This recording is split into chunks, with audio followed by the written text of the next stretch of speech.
À chaque génération, un podcast est créé. C'est accompagné des pâtisses que Stéphanie et Bruno partagent avec vous leur visionnement de Buffy the Vampire Slayer. Ce balado est une présentation de la Maison sur le Pod Et est pour un public averti. Parce que tu pourrais entendre des mots comme Putrefied Tottens. Bienvenue à Buffy contre le Pod.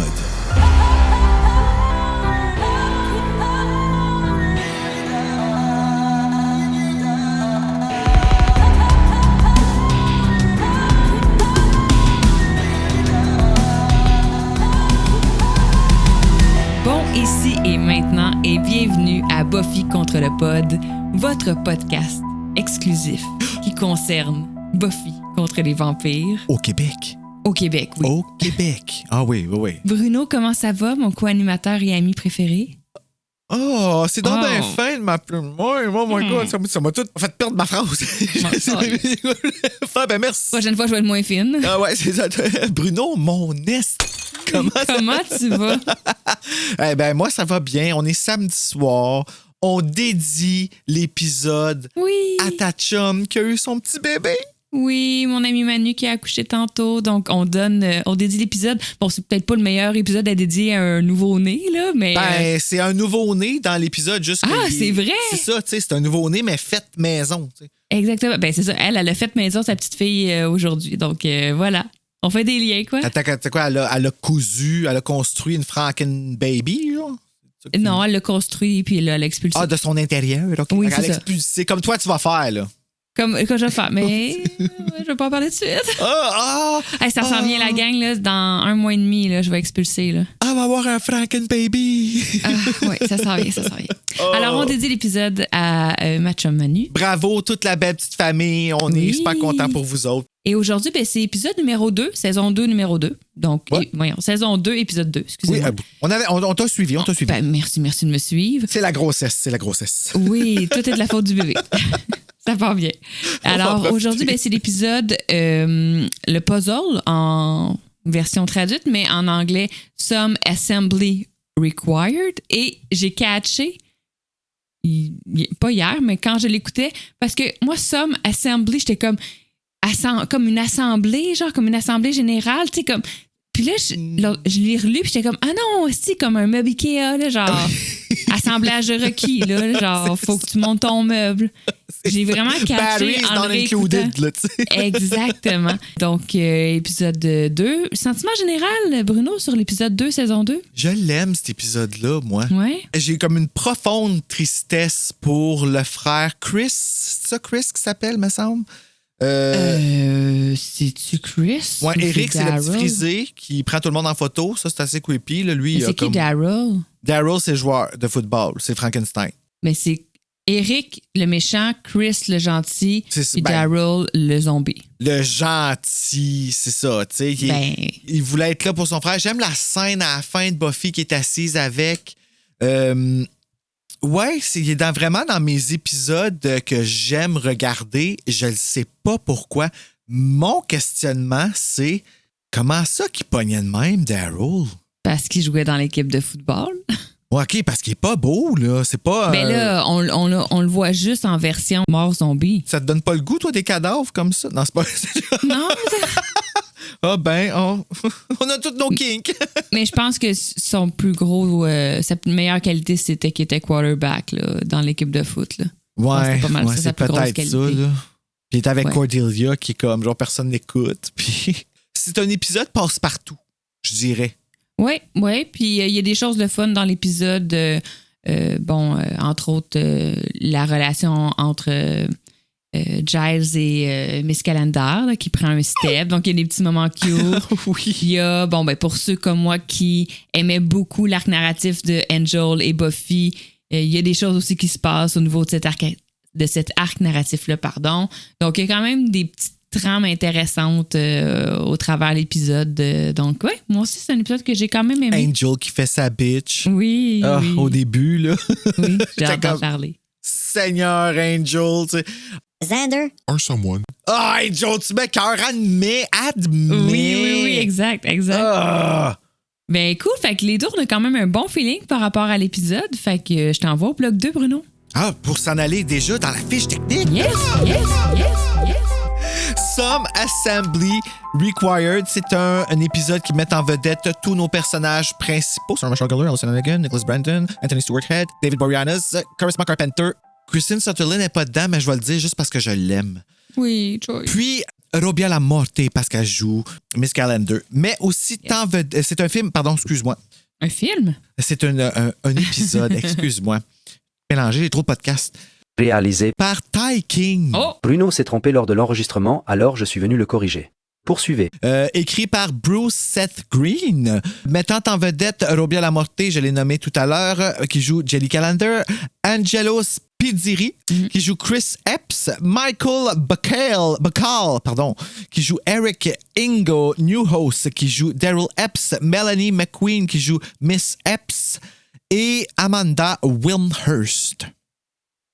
Est-ce que ça serait la cheerleader à qui Buffy parle quand elle cherche Cordelia? Ah oui, très possible. Elle était d'ailleurs dans la saison 1, dans l'épisode de Witch, qui se faisait pitcher sur le mur.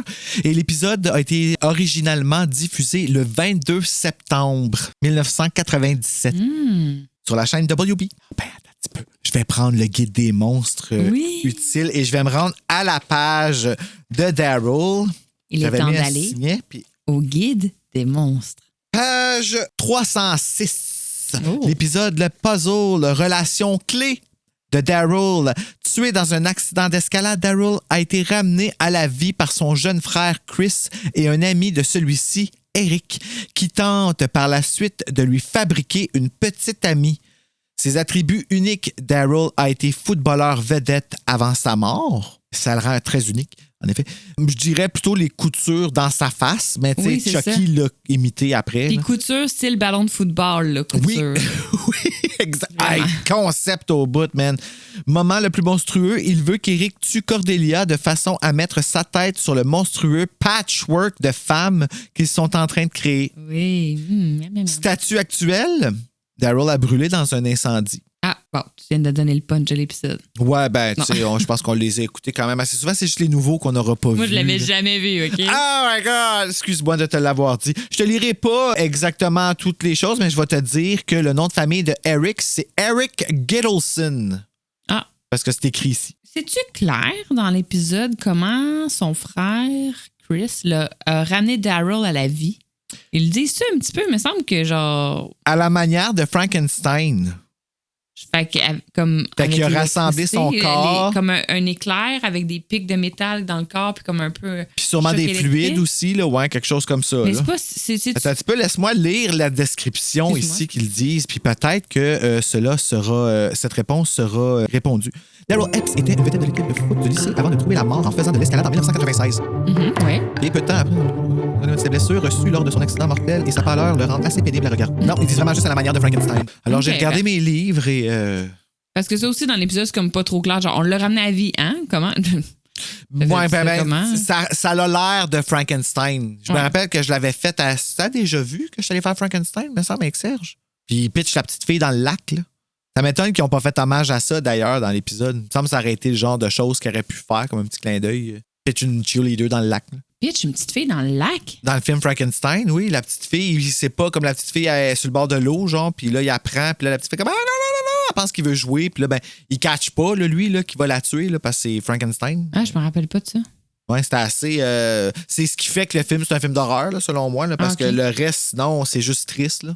Frankenstein, il catch pas. C'est très triste. Ça, très, très, très triste. Tout comme Some Assembly Required. Oui, exactement. T'avais raison aussi. Il y a de quoi de très triste. Ben, le frère, surtout Chris, moi, c'est surtout lui qui la mère j'ai de la aussi? peine. Ah, la mère, oh my God. Hey, a fait-tu assez peur?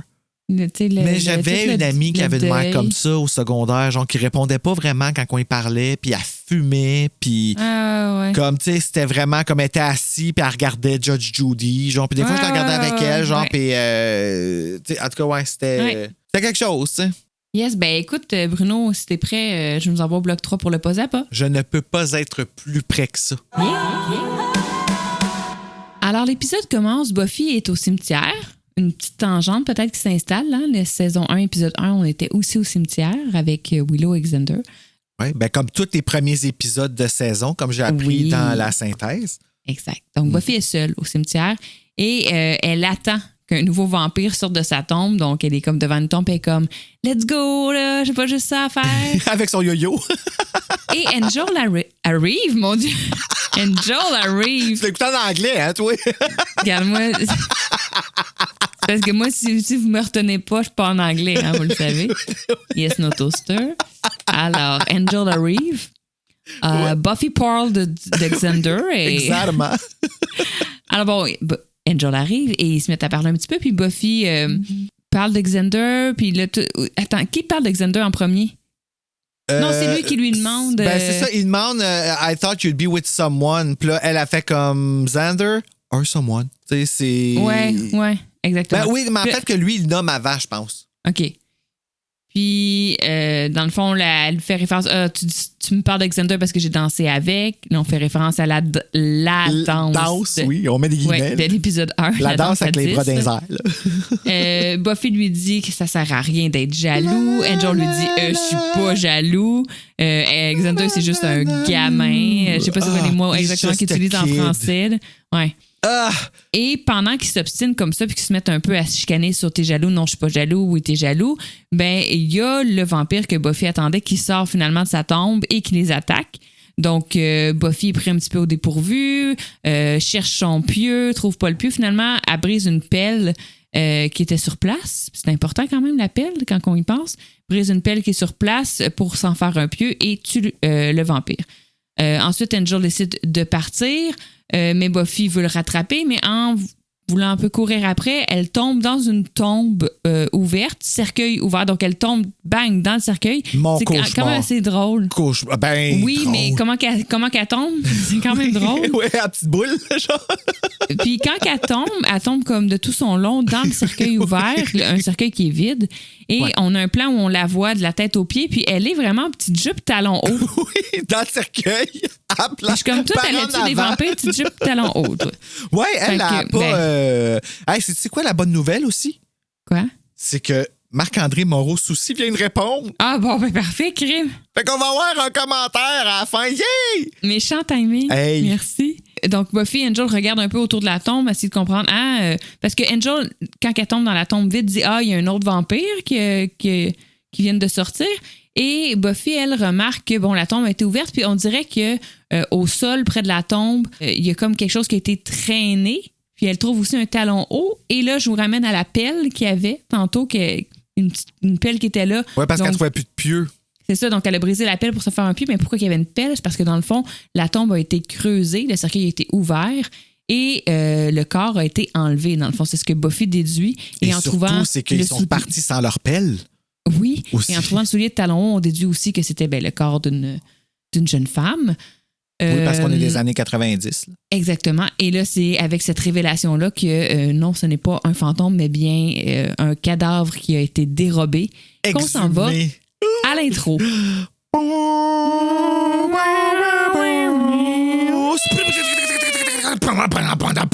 Le lendemain, Buffy et Xander sont en route pour la bibliothèque. Quand ils entrent, ils voient que Giles est en train de s'entraîner à inviter Jenny.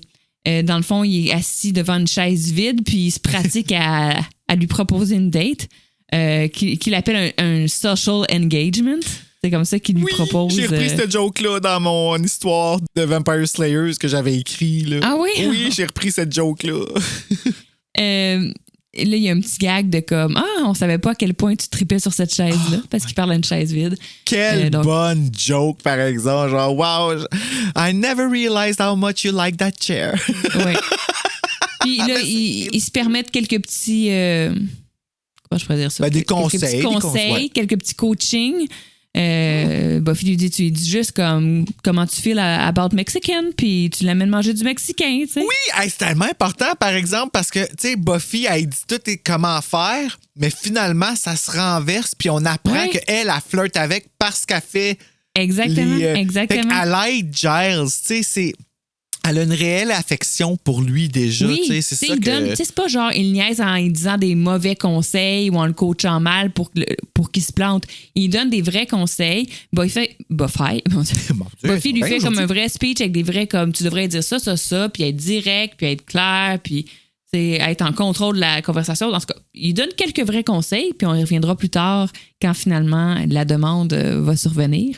Mais on enchaîne rapidement. Buffy lui raconte sa patrouille de la veille. Elle lui dit qu'un corps a été déterré. C'est dit tout de suite que c'est le corps de Meredith Todd. J'imagine que, bon, ils ont vu sur la pierre tombale le nom de la personne. Je sais pas pourquoi je pensais que tu allais dire Meredith Grey, puis j'étais comme, bon, Grey's Anatomy, Esther. Non, c'est Meredith Todd. C'est pas la même. Giles, à ce moment-là, propose de demander à Willow de trouver des infos sur elle. Ouais, mais Buffy a mentionné Angel aussi, puis Xander, son sourcil lève, là. Comme il y a des petits commentaires. Elle dit Angel était là, puis il était comme, comment c'est qu'il était là? Ouais. Tout de suite, là. Tu sais, il dit, c'est. Moi, là, je suis déjà tanné, là. Comme pour vrai, j'étais tanné dans saison 1, mais là, je suis comme. Puis, tu sais, on n'a pas fini, là, avec la petite rivalité Angel-Xander, là. Mais I'm over it depuis longtemps, là. Ça me tente Angel plus. qui gosse sur les hommes dans la vie de Buffy, je veux dire. Tu sais, présentement, je suis comme dans saison 6, puis on est encore là-dedans. Dans saison 6? Ben oui, avec Spike. T'es déjà rendu dans 6? Ben, je fais ce que je veux. Ah. Genre que t'as comme pas été capable de résister juste un autre, puis tu t'es rendu là. Non, mais dans le sens, c'est un travail de longue durée, mais l'autre fois, j'étais rendu là, donc je suis en train de réécouter la 6, puis oui. Oh, j'ai hâte d'arriver. Moi, je me retiens. Mais à la 6, je trouve que Xander, genre, je le fesserais d'en face. Je me souviens plus. Qu'est-ce qu'il fait à Anya au mariage? Ah, ouais. Puis après ça, genre, il a fait sentir mal parce qu'elle a eu un rebound, puis t'es comme, dude, tu me laissais au mariage. Mais bon, c'est parce que tu te rappelles c'est qui le rebound. OK, là, on va beaucoup trop loin. J'ai chaud. Mais c'est juste qu'il était insupportable. OK. Alors, on revient dans la... Oh, mon Dieu, excusez. On vient dans 2. De on n'est pas encore sorti du secondaire. Non, exactement. On parle pas de mariage. Mais Xander gosse déjà avec les hommes dans la vie de Buffy. Donc, Giles dit à Buffy, va donc demander de l'aide à Willow. Elle pourrait t'aider à trouver des infos sur Meredith Todd, qui est le pauvre cadavre qui s'est fait voler. Ensuite, on se retrouve dans les couloirs du lycée.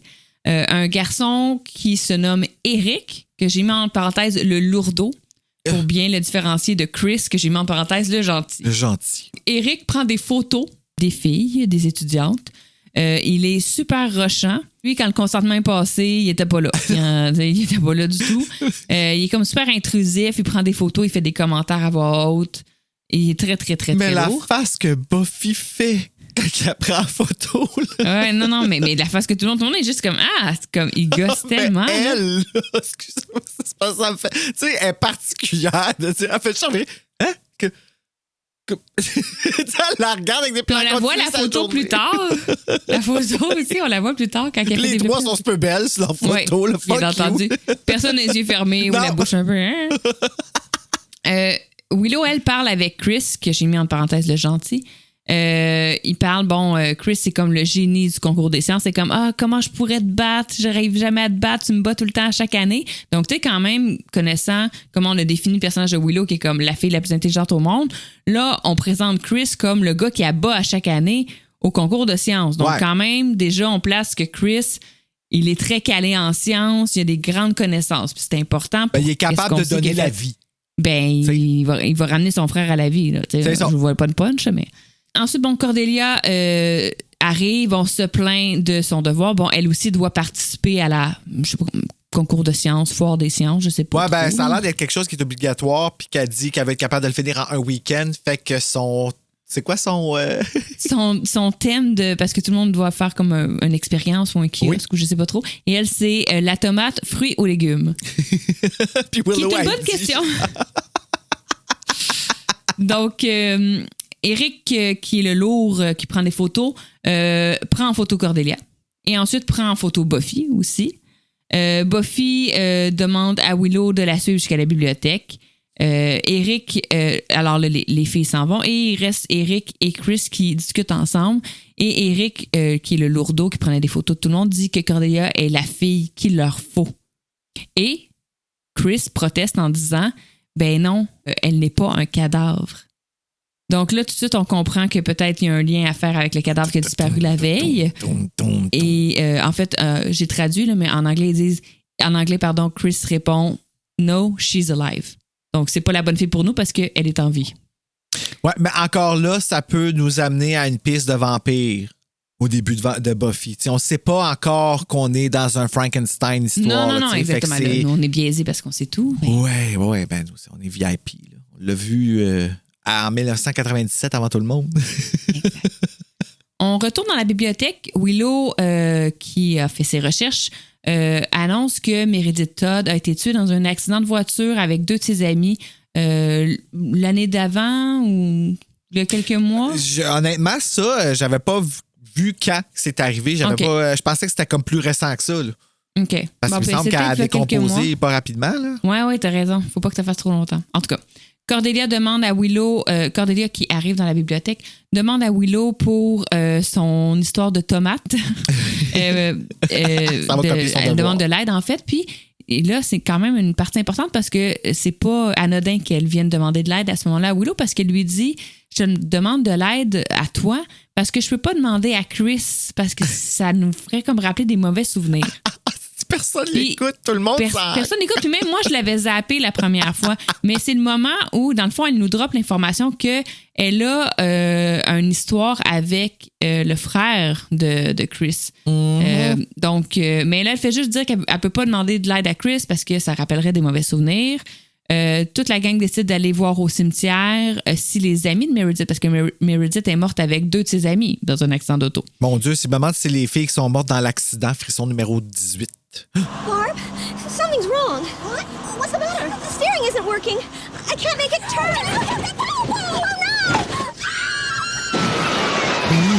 Donc, ils vont décider de soir-même d'aller voir au cimetière, voir si les amis de Meredith sont encore dans leur tombe.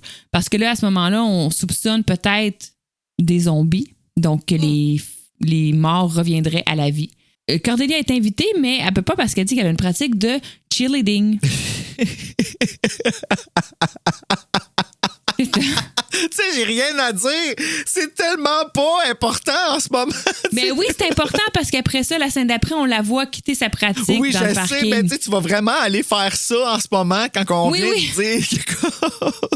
On vient de dire, écoute, des filles mortes, les corps de filles mortes disparaissent, on s'en va voir au cimetière, tu viens-tu? Désolée, j'ai une pratique de cheers. Okay, comme avoir su, j'aurais tout cancellé, genre, pour être avec vous, tu sais, hey, hostie. Donc, Cordelia. On retourne au cimetière. Buffy, en fait, les 2 gars creusent, donc Xander et Giles. Ils sont tous en sueur, là. C'est comme hot. Giles, je sais pas pourquoi, là. Ben parce qu'il est de notre âge. Oui, c'est ça, vraiment, c'est fucké parce que je l'ai jamais vraiment regardé de même. Puis là, tout d'un coup, je suis rendu vieux, je le regarde, je suis comme, mais voyons donc, il est bon de même. Giles, c'est de man, là. Vraiment. Puis quand il chante dans ses... Quand il chante tellement bien. C'est qu'il chante bien, cet homme-là. Buffy et Willow, eux, sont en train de jaser pendant que les gars font la grosse job. Et Buffy partage à Willow que Angel est jaloux de Xander. Puis elle lui demande ensuite, c'est quoi l'histoire avec Daryl? Elle refait référence. Oui, c'est ça. Elle refait référence à ce que Cordelia a dit tantôt dans la bibliothèque. Pourquoi Cordelia a dit que c'était des mauvais souvenirs avec Chris? C'est qui Daryl? Donc... Willow explique que Daryl, c'est le frère de Chris. Chris qui est le gars bien calé en sciences. C'était son frère qui jouait au football. Il est mort dans un accident d'escalade. Il est juste mort. Et Chris s'est refermé sur lui-même depuis et sa mère ne quitte plus la maison. Mais il a pas l'air super... C'est ça, là. Ça, c'était comme pas super bien communiqué par le jeu d'acteur de Chris parce que je le trouvais pas si renfermé sur lui-même. Mais d'un côté, on a eu comme un extrait de 30 secondes où il jase avec Willow, mais tu sais...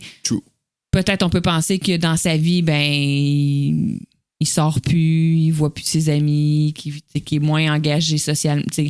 On a juste vu 30 secondes ouais, c'est vrai qu'on l'a vu dans un contexte où il était comme dans une foule. C'est ça. Avec maintenant, il passe ami. tout son temps au sous-sol de la maison. Comme, ah oui, pourquoi? Parce que on sait ce qu'il fait dans le sous-sol de la maison. T'sais. Sinon, on se poserait d'autres questions. Hein? Oui. Giles et Alex continuent de creuser pour voir si les corps sont encore là. Bon, finalement, les gars ont fini de creuser, mais il y a comme un petit moment, ils sont comme pas sûrs de vouloir ouvrir le cercueil. Mais non, tu voudrais-tu l'ouvrir, toi? Donc, c'est Buffy qui va pour l'ouvrir. Puis à ce moment-là, c'est comme, bon, soit c'est des flesh-eating demons, donc des démons mangeurs de chair, ou soit c'est peut-être une armée de zombies. Donc, on attend de voir. Il y a comme les deux propositions qui sont dans les airs. Et Buffy ouvre finalement le cercueil, mais on s'en va à une pause commerciale, donc on voit pas qu'est-ce qu'il y a dans le cercueil. En fait, on fait juste switcher de scène, je pense. Oui, t'as raison. On nous dit pas si finalement il y avait un cadavre dedans. On va nous donner la réponse dans la prochaine scène qui nous amène à Cordelia. Exactement. On rejoint Cordelia qui vient de finir son entraînement de Pom-Pom Girls. Elle se dirige vers sa voiture, mais arrivée devant la porte, on devient un peu stressée. Elle a comme un feeling peut-être d'être suivie ou quelque chose. Puis elle échappe ses clés par terre et quand elle se penche pour ramasser ses clés, puis ça, c'est quand même, ça fait peur un peu, oui. Cauchemar de toutes les filles, en tout cas dans un parking. Que les clés tombent en dessous de l'auto. Oui, c'est ça. Il faut vraiment qu'elle se penche comme un peu couchée à terre pour aller chercher les clés. Puis quand elle est en dessous, entre le jour, entre le sol puis le début de la voiture, elle voit de l'autre côté 2 pieds apparaître. Donc, elle voit qu'il y a quelqu'un qui vient de s'approcher de la voiture. Donc, à ce moment-là, elle part à la course et va se cacher dans la poubelle. Mais comme dans un container. Dans le container. Oui, fermé. OK? T'sais, avec l'odeur puis tout, là. J'écris what the fuck dans le sens, ça marche pas vraiment avec le... Tu sais, Cordelia préférerait mourir que de défaire ses cheveux. Ça marche pas vraiment. Elle veut vivre. Oui, mais je trouve que c'est out of character, là, que Cordelia se cache dans un container.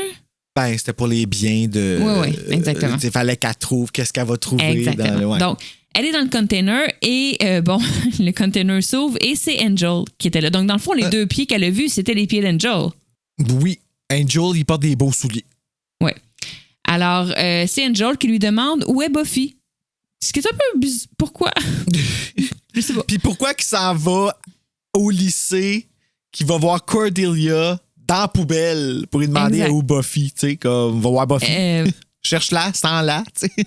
Cordelia lui dit qu'elle est partie au cimetière. Puis là, Angel est un peu gossée parce que à la base, Buffy lui avait dit qu'elle irait pas patrouiller ce soir-là. Mais finalement, bon, les plans ont changé vu qu'il fallait qu'elle fouille dans une tombe. Mais là, il y a comme un peu l'impression, elle m'a dit qu'elle irait pas, mais dans le fond, il a été. Fait qu'il y a comme un petit feeling, peut-être qu'elle a essayé de lui mentir, en tout cas. Elle a le droit de ne pas vouloir patrouiller avec lui, là, nous aussi. Là, mais c'est parce qu'à la base, c'est vrai, elle n'a pas menti, elle n'allait pas patrouiller. C'est finalement, il y a une nouvelle information qui est arrivée qui a fait qu'ils ont dit on va aller fouiller les tombes, mais à ce moment-là, elle n'avait pas cette information-là. Donc, c'est sa job, il a quand pas même. Menti. Là. C'est ça, Angel, c'est vraiment une bitch. Comme, il fait des affaires comme ça, des fois, que je suis comme voyons donc que tu fais passer tes propres petits besoins comme ça avant. Ah oui, mais c'est Angel. Cordelia lui demande d'ailleurs de la raccompagner chez elle, mais quand c'est le moment de sortir de la poubelle, quelque chose la bloque, elle est comme un peu bloquée. Et finalement, en essayant de se déprendre, il y a quelque chose qui la bloquait, qui tirait sur sa jupe. Ouais. C'était une main humaine. Donc, oui, mais la main a pogné sa jupe? C'est ça, c'est comme si la main avait essayé un peu de pogner le cul. Donc, c'est vraiment une main, puis c'est une main de fille. Là, genre, je pense qu'on peut quand même... Rends-moi mes fesses! L'identifier. Donc... Cordelia nous sort un de ses bons vieux cris. Ah ouais, un scream, là. Et je veux juste souligner le outfit d'Angel. Parce que Angel, on le connaît comme un gars qui s'habille en noir. Ouais. Des pieds à la tête. Et là, il nous arrive avec un blouson crème.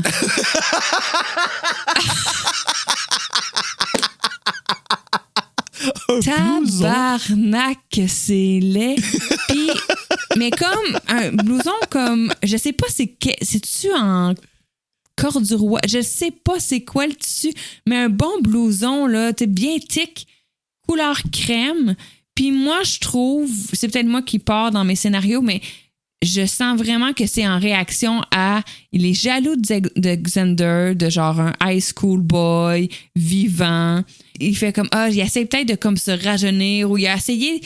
Moi, je trouve que le fait qu'il y ait pour la seule fois dans toutes les saisons, mis un morceau de couleur plus pâle, je trouve que c'est en réaction à sa jalousie de Xander. Ah oui, définitivement, mais je pense pas qu'il a voulu se rajeunir. Je pense qu'il a voulu se vieillir, montrer sa maturité, puis s'est habillé comme un vieux. Genre, puis tu sais, je dis pas ça méchamment, là, si c'est ton style de t'habiller. Mais c'est laid. Puis c'est juste comme, tu sais, la caméra est sur lui, puis t'es comme, hein?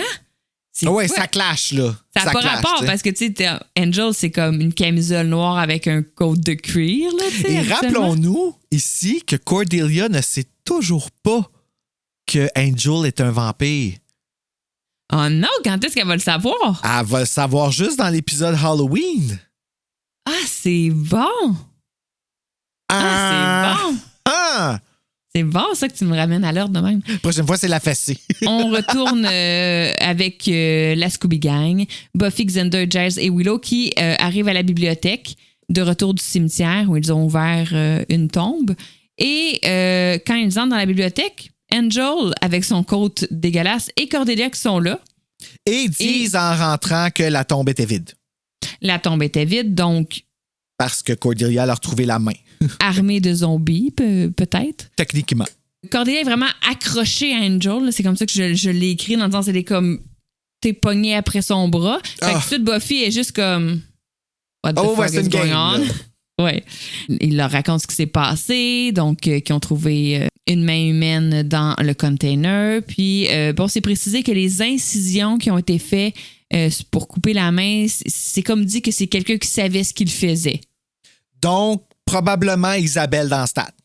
Genre. Parce que là, après ça, c'est comme, sûrement un élève doué en anatomie. T'es comme, bon, OK. Donc, on disait. Quelqu'un qui est bon en bio. Bon, OK. Parfait. On Après, fait référence Willow. au Science Club. Les personnes qui sont dans le Science Club sont bons en anatomie. Hey. À ce moment-là, Cordelia et Angel partent. Cordelia demande à Angel de la raccompagner chez elle. Donc, après, là, on est comme dans une game de comme, ah ouais, t'as passé la soirée avec Xander? Mais moi, je vais raccompagner Cordelia chez elle. Il y a comme une petite game, Cordelia hein, qui dit I'm so fragile, I can't be alone. Do you want to take me home? Yes. I'll drive. Ouais, exactement. Tu sais, c'est elle qui va conduire, Asti. T'es pas si traumatisé que ça. Si tu peux prendre le volant, chérie. Oh my God, mais je l'ai trouvé tellement drôle. Puis ça s'en va, puis elle a si mal. Puis j'ai noté aussi une petite phrase, là, Cordelia, qui a dit comme, pourquoi ça arrive toujours à moi? Puis Xander, en tout ça, qui fait karma. Oui. Donc, C'est ma quote, d'ailleurs. excuse-moi. C'est pas grave. Ensuite, on s'en va totalement ailleurs. On s'en va chez Chris ensuite, le frère de Daryl, le gars qui est mort en escalade. On le voit entrer chez lui. Le salon est sombre. Sa mère est devant la télévision. Il dit à sa mère qu'il sort ce soir, qu'il va revenir tard. Sa mère lui répond pas. Alors, elle bouge même pas. C'est comme s'il était même pas là. Exactement. Ça, c'est Puis elle est weird. en train de regarder, c'est important, elle est en train de regarder un enregistrement VHS d'une game de football collégial, universitaire. Là. Donc, dans le fond, elle regarde, on va comprendre qu'elle est toujours en train de regarder en boucle les vidéos des games de football de Daryl, qui est son fils aîné qui est décédé. Ben, son fils plus jeune, c'est quoi, elle l'aime pas jamais, genre, comme c'est... Lui, son fils aîné, il est décédé, puis elle a plus de fils, elle a plus rien, elle a plus de vie, là. Elle est pas là. Elle est pas là. Elle est au niveau des étapes du deuil, là, on n'est même pas dans l'acceptation encore. Là. Tu dis? Parce que quand elle parle de lui, tu sais, elle parle... Je n'ai pas remarqué si elle parlait de lui au passé, mais elle est comme... C'était le meilleur. C'était vraiment joué avec toi. Puis tu sais, quand plus tard Buffy elle vient, là, je skip un peu, mais tu sais, elle est comme... Dans cette game-là, il avait accepté telle passe, puis il avait fait tant de points, puis il avait fait 2 touchés. Puis tu sais, elle en parle encore, c'est juste comme... Hey, pour vrai, là, genre, reviens-en, là. De genre, la fois qu'il avait fait 3 touchés dans la game contre l'université, blablabla, là, tu sais. Elle vit complètement dans le passé, là. Puis c'est ça, moi, c'est ces cigarettes qui sont comme quasiment à la peau, là, tu sais, là. Ouais. Elle est assise dans un salon noir devant une télé qui joue en boucle les matchs de son gars de football, puis elle fume des clubs. Avec un cendrier sur pied, genre. Ouais, exactement. Oh my Donc, God. Ça pour dire que ça nous trace un peu le portrait de dans quoi Chris vit aussi. Puis après ça, tu sais, Chris a de la misère à passer à autre chose, puis il a ramené son frère à la vie. On se demande pas pourquoi, quand ta mère réagit comme ça t'encourage pas à passer à autre chose. Là. C'est sûr que tu essaies de revoir un petit semblant de... Tu essaies d'aller chercher de la fierté là, de ta mère, de ta famille. C'est ça. C'est de la ton chose frère. la plus importante au monde, c'était clairement mon frère. Clairement, si je me fais l'arrêt. Donc, il faut que je le ramène. Si moi, je veux avoir un petit peu d'importance dans cette famille-là, il faut que je le ramène. T'sais. J'ai comme le goût d'être son ami à Chris. Oui, mais c'est pour ça que dans ma tête, c'est le gentil. Ben, c'est vrai qu'il est gentil, mais tu sais, il a comme quand même failli tuer quelqu'un, puis il a ramené un cadavre. Mais il a pas tué quelqu'un, mais tu sais, en tout cas, ouais. Ouais. Ensuite, on se retrouve avec la Scooby Gang qui, suite à l'information comme quoi il y a quelqu'un qui coupe des mains puis qui les met dans les containers, décide d'ouvrir tous les casiers de l'école pour essayer de trouver des informations sur qui serait notre médecin légiste amateur. Et dans le casier de Chris, qui est notre gentil, on retrouve plusieurs livres sur l'anatomie, entre autres. Grey's Anatomy, hey, on en parlait tantôt. Oui, Meredith. Man, imagine. Et dans le casier d'Éric, qui est le gars lourd qui prend des photos, on retrouve un dessin qui est fait avec des morceaux pris sur des différentes filles. Là, comme tu sais, un peu quand tu prends tu découpes plein de morceaux d'une revue puis tu fais un visage genre avec des yeux différents, une bouche différente, un nez différent. Là, genre très collectionneur. Là. Un collage là, de genre bouts de corps de filles puis ça fait un montage. Fait que ça, c'est comme un bon indice un peu là, de ça ce fait qui une se fille passe. avec les yeux croches un petit peu. Exactement. Pas qu'il y a de quoi de mal avec ça, mais sur celle-là, c'est spécial. T'sais. Rapidement, suite à ce gros indice sur ce qui se passe, on s'en va à la scène qui nous explique pas mal, qui nous confirme là, ce qu'on avait déjà en tête. Donc, on se retrouve avec Eric et Chris qui, Eric chante My Girl de Temptation. Hein? My girl, my girl, my girl, talking about my girl. Puis c'est drôle parce que la journée que j'ai écouté cet épisode-là, le soir, la toune est sortie dans Hits 2 quand on a joué. Fait que c'était comme OK, on est au bon endroit au bon moment. Exact. Puis on a un corps sur une civière qui est recouverte d'un drap. Pendant que Eric suspend des photos, donc la photo de Buffy, la photo de Cordelia, sur une espèce de corde à linge là, qui vient de les faire développer, Chris, lui, fait comme une opération sur un corps. Là. En tout cas, je sais pas trop ce que... On voit jamais le corps. Non, mais tu vois qu'eux autres, comme quand Eric arrive et qu'il regarde en dessous puis il siffle, moi, j'ai trouvé ça m'a ça m'a mis un petit peu mal à l'aise, tu sais. Parce qu'en plus, il ouvre au niveau du bassin le drap, fait que ça comme sous-entend qu'il est creepy, puis tu sais, comme peut-être qu'il pourrait trouver ça le fun de s'introduire dans un cadavre, là. Ouais, c'est ça. En tout cas, je trouve, moi, c'est très clair ce qu'ils font, là, mais en tout cas, si vous sont en train de faire un corps de femme avec des bouts de femme. Ouais, c'est ça. Ensuite, on se retrouve au lycée. Buffy, on est le lendemain, donc Buffy est à la recherche des deux suspects, donc Eric et Chris, suite aux indices retrouvés dans leur casier, mais elle les trouve pas. Buffy, Willow et Xander se demandent pourquoi ils font ça, parce que c'est pas encore clair pourquoi ils prennent des bouts de corps de femmes. Donc, ils vont faire plusieurs hypothèses avant d'aller voir Giles. Mais ce dernier attend pour parler à Miss Calendar. Oh! Il essaye de lui parler, mais il bégaye un peu, puis elle est comme elle est pressée. Ouais, elle est en retard pour préparer son prochain cours d'info. Fait que là, il dit qu'il veut y parler, puis là, elle est comme, j'ai pas vraiment le temps, on peut-tu se parler plus tard? Puis là, elle semble comme clore la discussion, mais elle revient, puis elle lui dit, écoute, garde, pour ce que tu voulais me dire, là, tu sais, on pourrait, mettons, se rejoindre pour la game de football ce soir, passe me chercher à telle heure, on va aller manger du Mexicain, puis après ça, on ira voir la game de football, fait que tu vas pouvoir me dire ce que tu voulais me dire. Donc, dans le fond, elle a juste seté la date que lui voulait lui proposer. Elle a dit, ouais, c'est ça. C'est tellement... Tu sais, elle dit, en fait... Bon Dieu. Elle a dit... C'est Pauline qui a pris possession de moi. Elle dit, tu sais... How do you feel about Mexican? Qui est exactement la phrase, en fait. C'est pas vraiment le conseil que Buffy lui avait dit de dire. C'est ça, c'est tout le... Puis le fait qu'elle revienne, je trouve que c'est vraiment bien écrit. Ça m'écoeure quasiment que ce soit Joss Whedon qui a fait ça, qui a créé ça, parce que c'est comme tellement de l'écriture brillante, là. Joss Whedon a une certaine brillance en lui. Oui, il y avait une équipe aussi, là. Donc, il convient d'un rendez-vous au stade avant le match de football. Là, lui, il sourit, il est tout content, il s'en va, il va faire que j'ai mon rendez-vous avec Miss Calendar. Puis il s'en va un peu en se disant comme, c'était pas si pire, c'était facile. Oui, c'est facile quand la fille a tout fait. Pas tant niaiser, elle. On retourne au labo de sciences. Willow veut savoir pourquoi Eric et Chris font ça. Xander essaie de la faire rire avec une tête de faux squelette, qui est un peu un petit clin d'œil à ce que Giles va venir leur dire, dans le fond.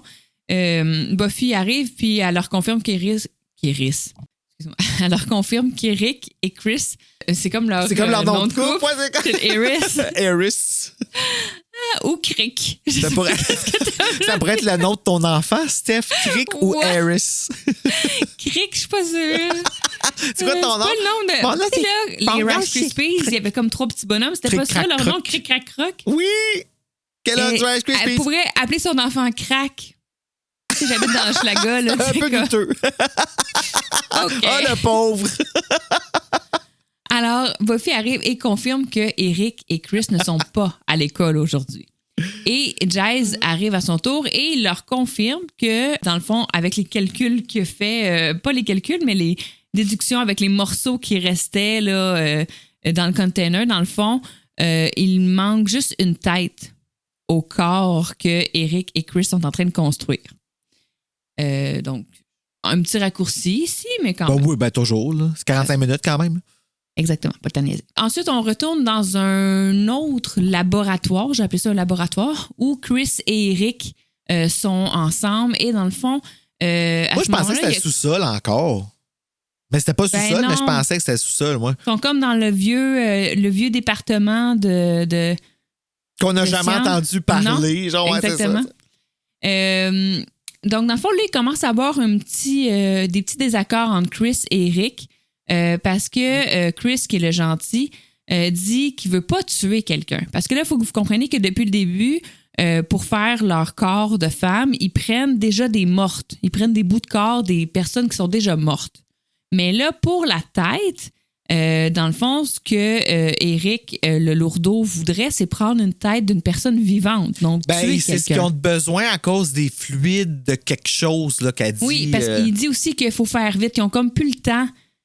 S'ils veulent la finir puis que ça marche, il faut comme une tête rapidement. Puis, il n'y a pas de morte présentement disponible. Il n'y a pas de tête de morte disponible. Donc, il faut comme une tête. Bon, OK, ça répond à ma question de pourquoi ils ont été capables de le faire avec Daryl d'abord. Tu sais, moi, c'était ça ma question.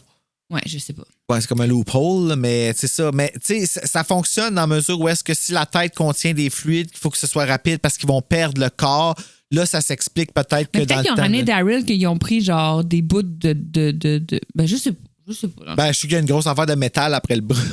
Une grosse barre. Là. Je suis comme, touche-moi. Tout ça pour dire que là, il faut une tête pour la madame, puis qu'il n'y a pas de tête disponible. Fait que là, ils sont comme, ben, quelle tête on prend?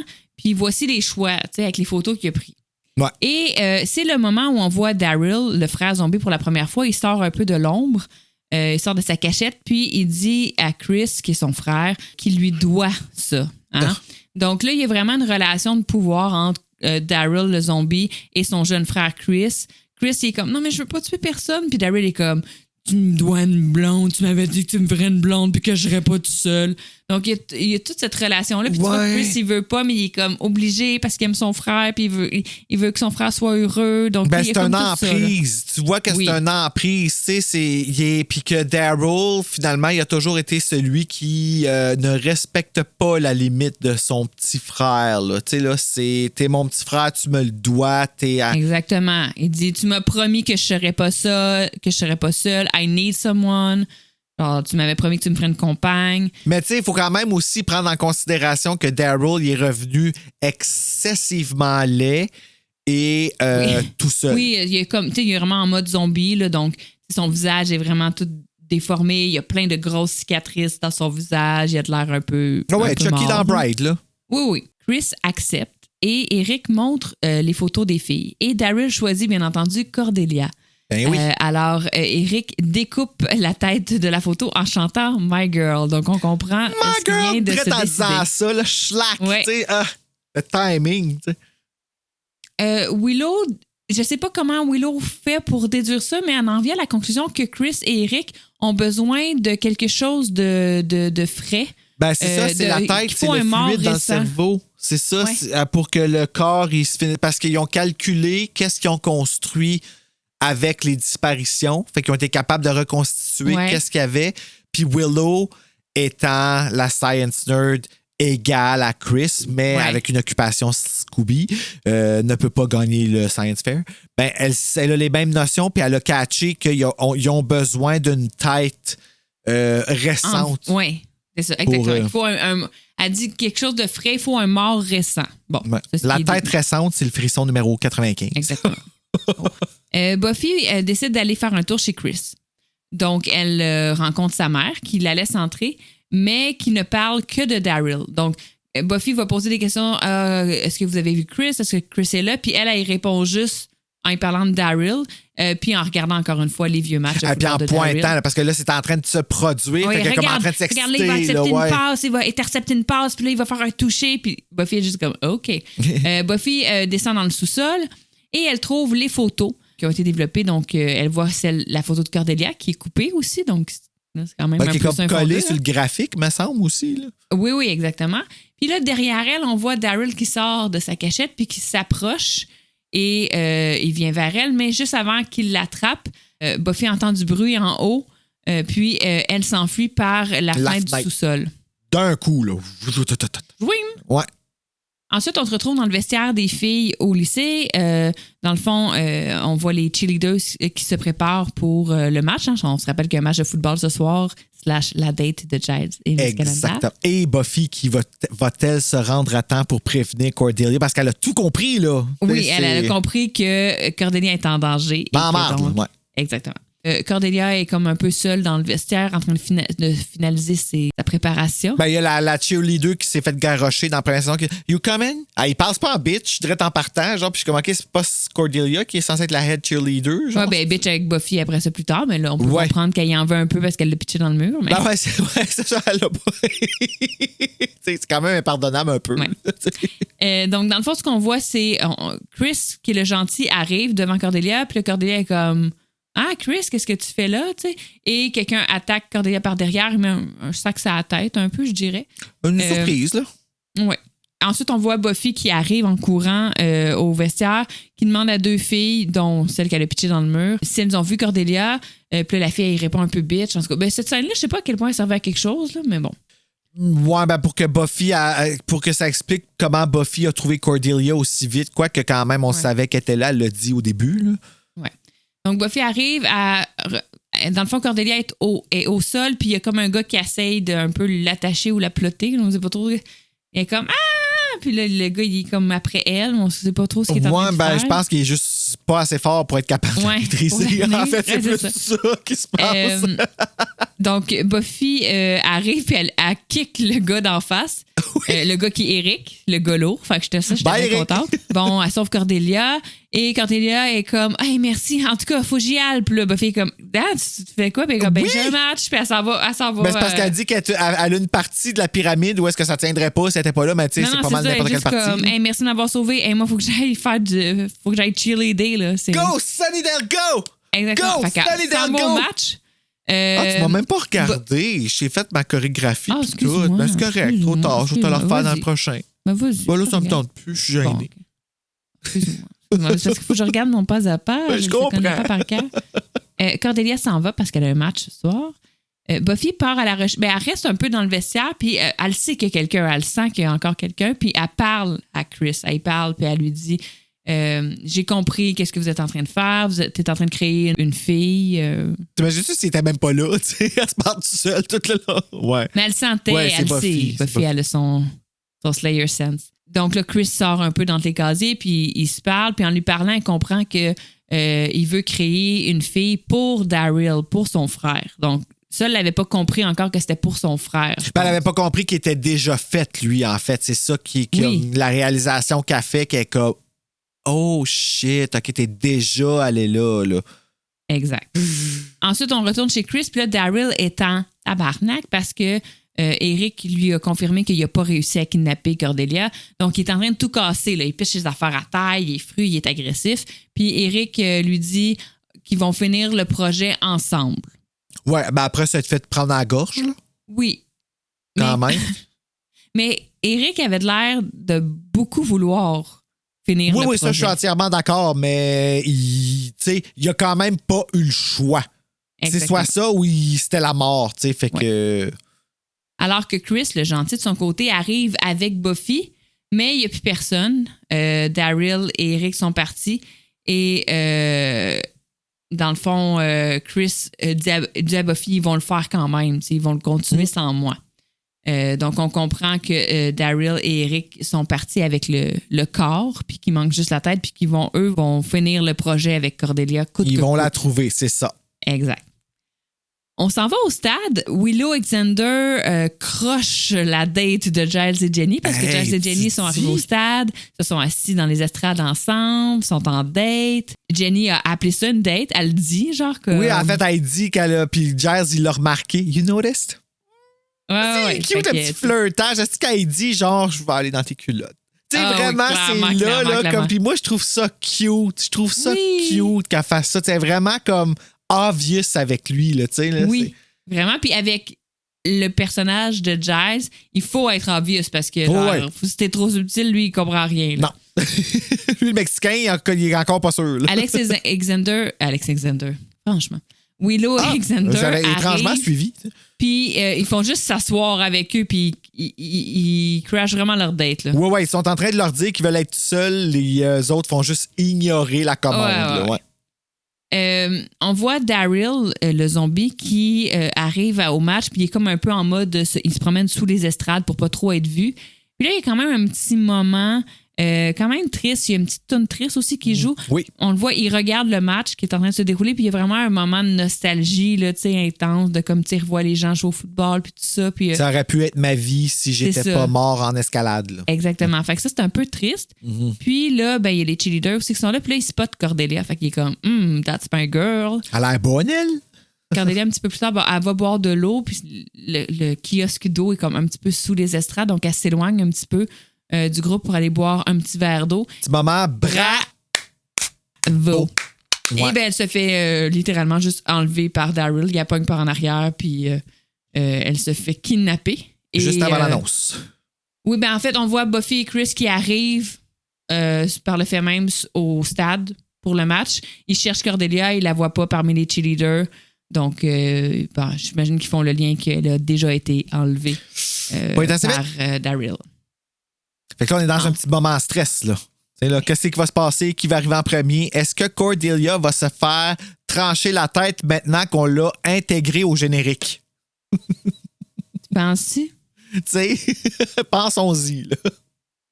Ensuite, on se retrouve au laboratoire secret de Chris, Eric et Daryl. Et là, on voit Cordelia qui est littéralement attachée là, sur une civière. Baïonnée, là, sa tête au complet. Oui, exactement. Il y a une autre civière où on voit un corps. On voit pas le corps, mais on devine un corps qui est recouvert d'un drap. Et Daryl regarde le corps, lui, il lève le drap, puis il regarde sa future blonde que j'ai notée, puis là, il dit genre, qu'elle est magnifique ou. Qui se ressemble, ça semble. Hein? Ouais, ça va être beau. Des beaux totons moisis, là. C'est ça qu'on appelle les totons galettes? Ben, en tout cas, les tétons pétrifiés, là, je sais pas trop, là, genre putrifiés, excuse-moi. Putrified tottons. Ouais, vraiment. C'était la nouvelle mode. Cordelia, elle a un bandeau sur les yeux à ce moment-là, donc elle demande qu'on lui enlève. Daryl lui dit, je te l'enlève en échange que tu cries pas, mais quand Daryl lui enlève le bandeau puis qu'elle le voit, elle se met à hurler. Parce en fait, c'est elle qui promet de pas crier et elle ne tient pas sa promesse. Non, parce qu'on se rappelle que Daryl est comme en mode zombie. Lui, il est déjà moisi aussi, là, ouais. Puis là, il lui parle un peu, puis quand il lui parle, elle le reconnaît. Parce qu'on se rappelle qu'ils se connaissaient de sa vie d'avant. Puis ce qu'on comprend, c'est qu'elle, dans le fond, elle courait après. Elle l'aimait. Elle l'aimait. Je sais pas si elle l'aimait, mais elle voulait se le pogner, en tout cas, parce qu'il était super populaire. C'était le quarterback, là, c'est ça. Exactement. Fait qu'elle avait couru après pendant un bout, mais c'est lui qui l'avait tourné de bord dans le temps. Ah, Puis là, il lui dit, tu sais, t'as tout le temps été fine avec moi. Puis c'est sûr, elle voulait se tripe dessus.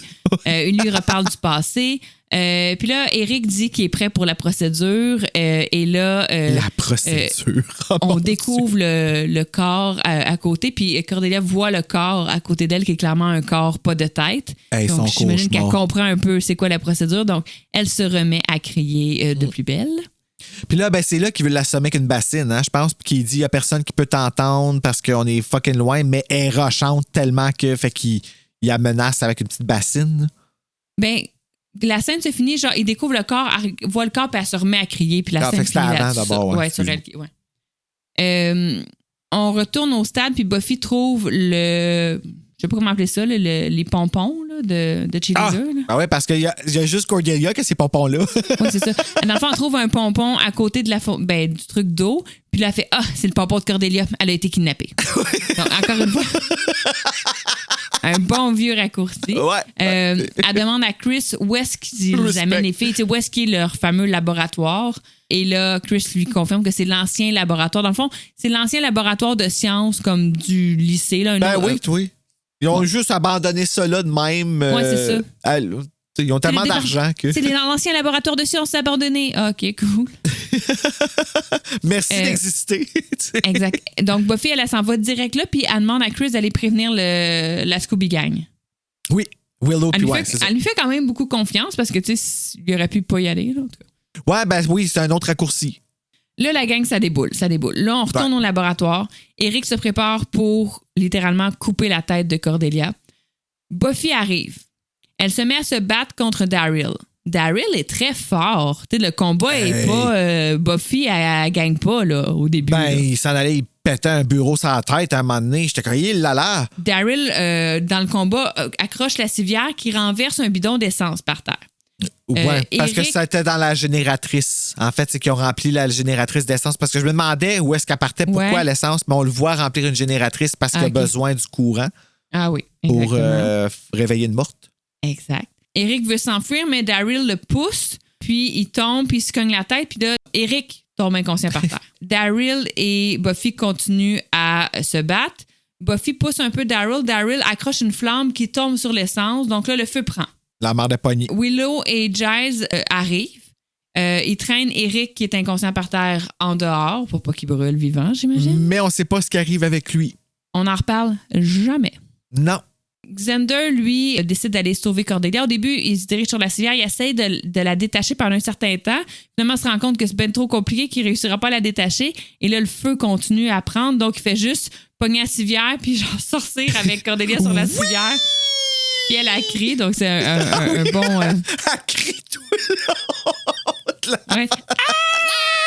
Ça va juste passer avec la civière. Tu sais, elle voit sa vie passer devant ses yeux. Là. Oui. Puis là, ben, comme je disais tantôt, Daryl, le zombie, il est vraiment fort, puis il a un peu le dessus sur le combat avec Buffy. Ah, ben, il l'a carrément, là, elle est à terre et... Elle est à terre, et puis là, lui, il prend une chaise, puis comme il veut, il fracasser une chaise sur elle qui est à terre, mais c'est Chris, son frère, qui lui dit d'arrêter. Il lui dit « Stop, tu sais, arrête! » Puis à ce moment-là, Daryl voit le corps de sa future blonde, qui était presque terminée, qui est en train d'un peu brûler, hein, parce que le feu a pris. Et là, c'est vraiment triste. Il est comme non, tu sais. Puis là, il va se coucher sur le corps de sa future blonde parce qu'il zombie. L'aime, c'est ça. Ouais. Tu sais, elle était construite pour qu'elle l'aime, puis il l'aimait déjà. Sa blonde. Ouais. Fait qu'il se couche un peu dessus, puis là, tu vois les flammes qui grandissent, puis tu les perds un peu dans le feu, puis c'est comme s'il a été tué, dans le fond, avec elle. Il est comme, ben, si ma future blonde, elle meurt, moi, j'ai plus de raison de vivre, puis il va se brûler vivant. Ouais, ben, sans vouloir y faire de peine, il n'y en avait plus de raison de vivre non plus. Il était mort. Ben non, c'est ça. C'était déjà fini. La nature. Fait que là, la scène se termine un peu là-dessus. Et ensuite, ben, on se retrouve dans la rue. Bon, il y a des policiers, des pompiers. C'est comme un peu scène de crime, puis il y a eu le feu aussi. Buffy discute avec Chris quand Angel arrive. Et ensuite, on voit Jenny qui dit à Giles que c'était comme toute une première date, qu'il est mieux de ne pas la décevoir à leur second rendez-vous. Et là, tu vois Giles qui est comme « Oh, il va avoir un second rendez-vous. » I got that! Oui, c'est bon ça. Sinon, il y a une scène que je trouvais un peu frette, puis je sais pas si j'aimais ça. On voit Alex et Willow qui se demandent pourquoi ils sont célibataires, dans le fond.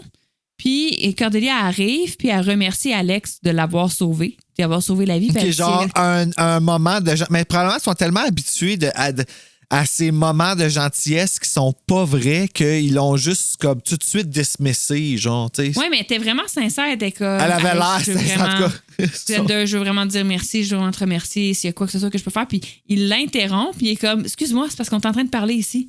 Puis ça fait juste un fret, puis j'ai pas aimé ça, moi. Ben, moi, j'ai aimé la face qu'elle fait, là. Ouais, elle fait vraiment comme...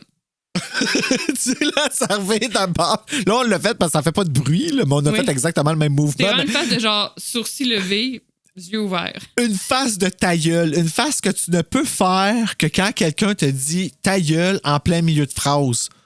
Puis tu sais de quelle face que c'est, tu sais. Mais j'ai pas aimé ça. Je trouvais que c'était pas nécessaire. Chris, tu as sauvé la vie, c'est normal qu'elle vienne te remercier. Là. Pourquoi t'es lourd? Ouais, ben, je pense que c'est un moment de comédie. Là. Dans le temps, on trouvait ça très drôle. Puis encore là, tu sais, la réaction de Cordelia, elle est vraiment drôle. C'est juste que Xander, on est comme ta gueule. Là. Puis moi, ce qui me surprend, c'est que c'est de Willow, tu sais, qui répondent pas, qui disent pas Xander. Comme... Ça, c'était comme étrange. Mais je veux pas la juger, là. Tu sais, Willow est parfaite, là. Ensuite, ben, en conclusion, on se retrouve au cimetière. On voit Buffy et Angel qui discutent. Angel lui admet finalement que oui, il est jaloux de Xander. Il est jaloux, oui, il a 241 ans versus un high school junior, mais il est jaloux du temps qu'il passe avec elle, que lui il est là pour la voir en journée, pour il la voit à l'école. Donc, il danse avec les bras dans les airs. Exactement.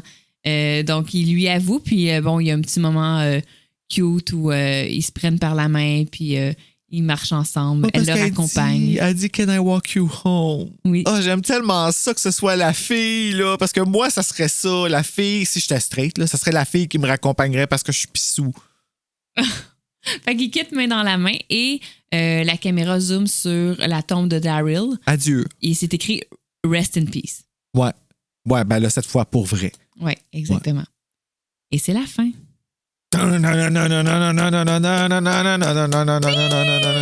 Puis avec ça, on s'en va au bloc 4, Bruno.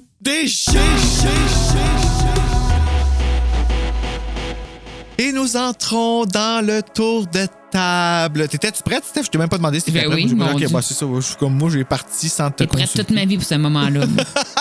Pour le tour de table de l'épisode 2 de la saison 2 de Buffy. Exactement.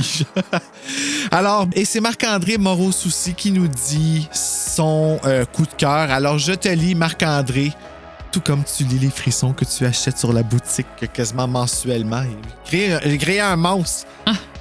Un bon épisode. Je trouve ça quand même tragique, l'histoire des deux frères. Mm-hmm. Mais ça n'excuse pas leurs actes. Oh non. Wink, wink! Ça, c'est un petit bonhomme qui venait avec. Alors, merci Marc-André d'avoir écrit. Puis on est en fait d'accord avec tout ce que tu dis. Yes. Puis, Bruno, j'enchaînerai en te redonnant la parole sur tes quotes de l'épisode. Mon meilleur quote, c'est le quote que tu as calé durant l'épisode tantôt. C'est quand... non, excuse-toi pas, Steph. T'es magnifique puis tu vas donner la vie. Mais oui, j'ai démontré ma bédaine. Il a capoté.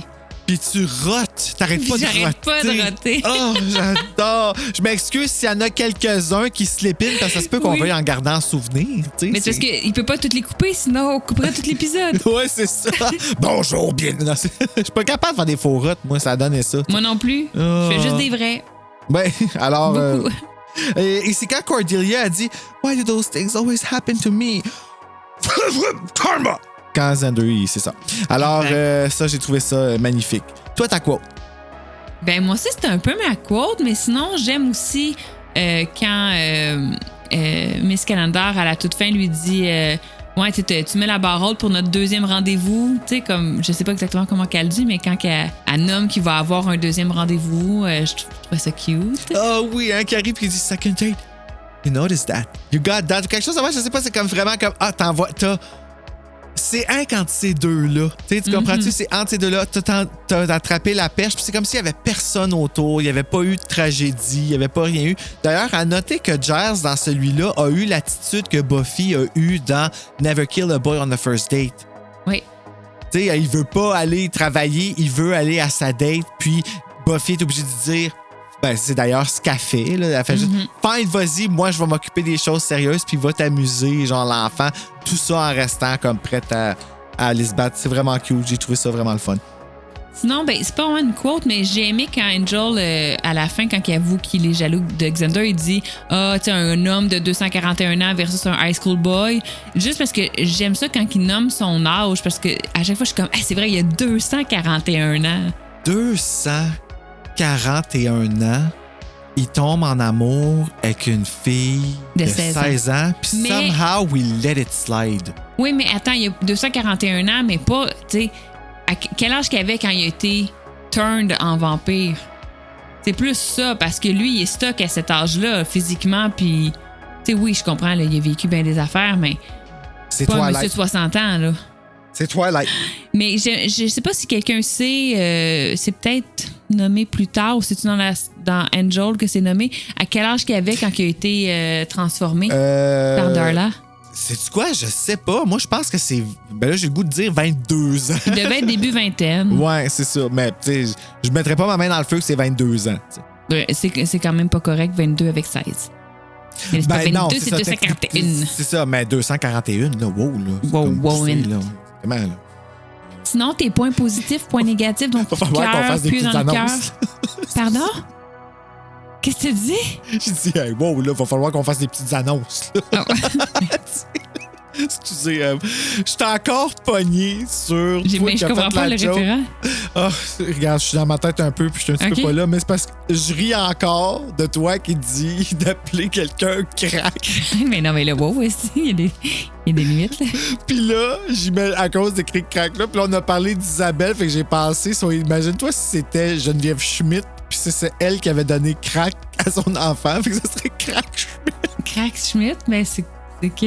C'est quoi, Crack Schmidt? Excuse, mais c'est ça qui fait que j'ai un fou rire que j'essaie de cacher depuis avant la pause. Mais mon Dieu, mais genre, t'es rendu comme tellement loin, genre t'as repris quelque chose que j'ai dit tantôt, puis là, t'es comme... Puis si c'est Geneviève, comme... Pourquoi parce qu'on a parlé d'Isabelle dans Stat tantôt. J'ai pas parlé d'Isabelle dans Stat. Moi, j'ai parlé d'Isabelle dans Stat. T'as dit quelqu'un qui avait les skills d'opérer. Mais là, présentement, ton fou rire, genre, comme some assembly required, parce qu'il faut vraiment que tu remettes les pièces ensemble pour comprendre ton fou rire. T'as tout compris exactement où j'allais. Puis je vais aller à mon coup de cœur, mais je vais juste te dire que tu m'as fait beaucoup rire sans savoir. Pieux dans le cœur aussi. Bon, mon coup de cœur, quand Xander rejette Cordelia, sans s'en rendre compte, oui? la face de Cordelia est juste... Moi, c'est quasiment mon pied dans le cœur. Ben, c'est parce que c'est la réaction qu'elle a qui est tellement mais pour une fois drôle. qu'elle est sincère puis qu'elle est fine, Chris. C'est vrai, mais en même temps, je vais être reconnaissant du fait qu'elle reçoit pas une violence envers elle, puis qu'elle se fait remettre un peu la façon qu'elle agit, qu'elle a agi elle-même avec les gens. Là. Je veux dire des affaires à Willow. Oui, mais il faut la renforcer. Quand elle a un bon comportement, il faut la renforcer pour qu'elle ait envie d'avoir plus souvent des bons comportements. Tu vas être une excellente mère, Stéphanie. Oui. Je suis entièrement d'accord avec ce que tu dis, mais la face qu'elle fait, c'est aussi bon que... Il faut avoir confiance en soi. C'est le secret du succès.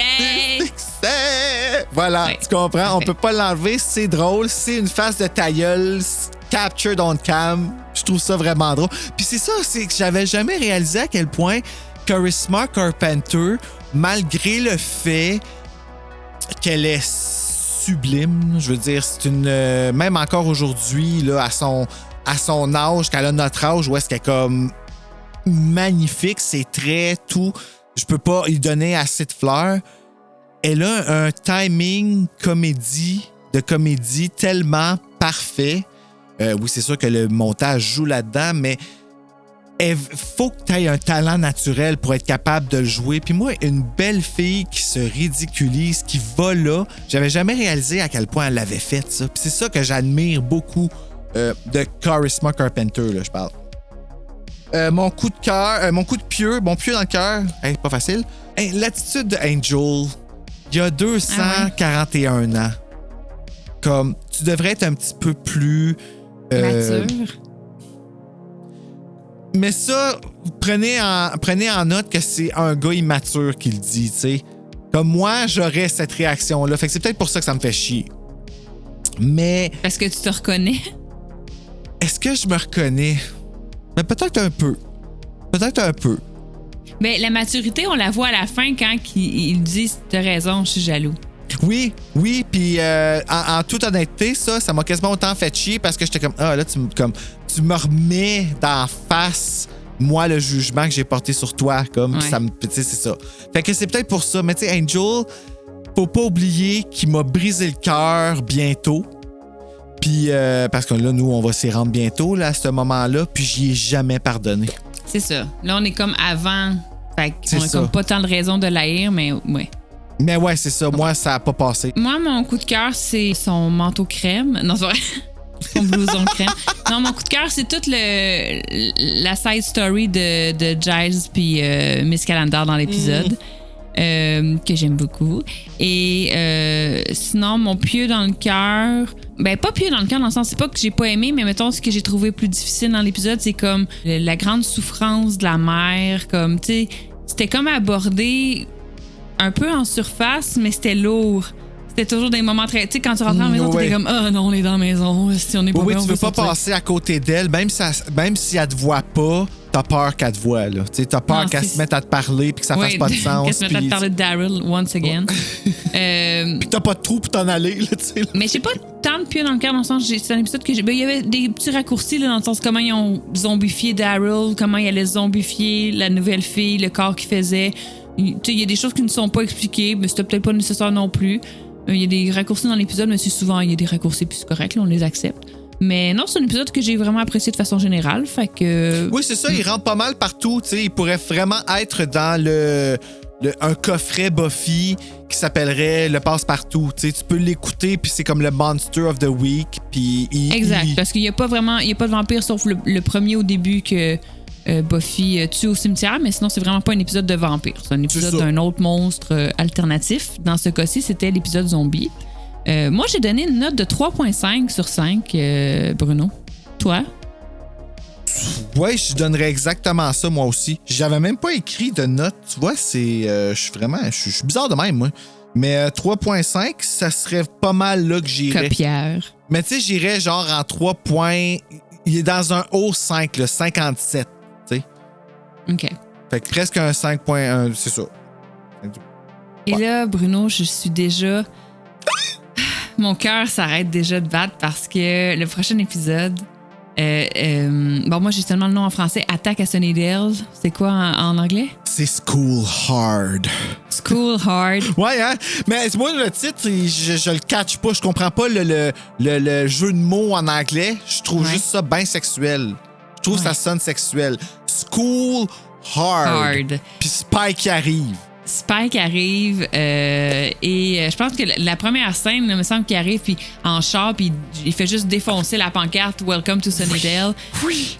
Il va répéter ça dans la saison 3, là, comme pour nous rappeler que c'est lui, là, mais là, c'est vraiment l'original. Là. Exact. Ouais. Et c'est la grande arrivée de Spike dans la saison 2, mais aussi... Je vais l'écouter là. Dans la série Buffy contre les vampires. Et pour ceux qui ont écouté les 7 saisons, vous savez la place et l'importance de ce personnage qui, moi, est mon personnage favori. Ah, moi aussi. C'est pour ça que quand tu parles d'Angel, des fois, je suis comme traîtresse. Poule traîtresse, comme dans Night in Terror Tower. Oui, mais Angel, c'est mon premier amour. Spike, c'est mon mari. OK. On dirait que je t'avais perdu, mais... Non, tu m'as pas perdu. Il a fallu que je fasse un petit calcul. Tu sais, moi, je me suis rendu Angel, c'est mon premier amour. Spike, c'est l'homme de ma vie, là. Spike, moi, là, je suis tombé en amour avec lui quand il s'est couché sa croix dans saison 7. Puis qu'il se faisait intentionnellement souffrir dans le deuxième épisode. Je suis tombé en amour avec bien avant ça, mais... Ah, ben moi, dans 6, il a perdu un peu mon amour à la fin, là, mais... Oui, mais il y a des hauts et des bas. Il y a des hauts et des bas. C'est ça. Il est loin d'être parfait. C'est un démon. C'est un vampire. Quel débat, Spike, hein? Oh là là! Mais en tout cas, tout ça pour dire que je suis vraiment surexcitée par l'arrivée de Spike dans le prochain épisode. Donc, dans School Hard. Restez avec nous et d'ici à l'épisode 3, si jamais vous me cherchez, moi, je vais être au Mexicain avec Miss Calendar et Giles. Puis moi, je suis à la bibliothèque en train de make out avec la chaise. Oh! Vous n'avez pas-tu les mêmes mains?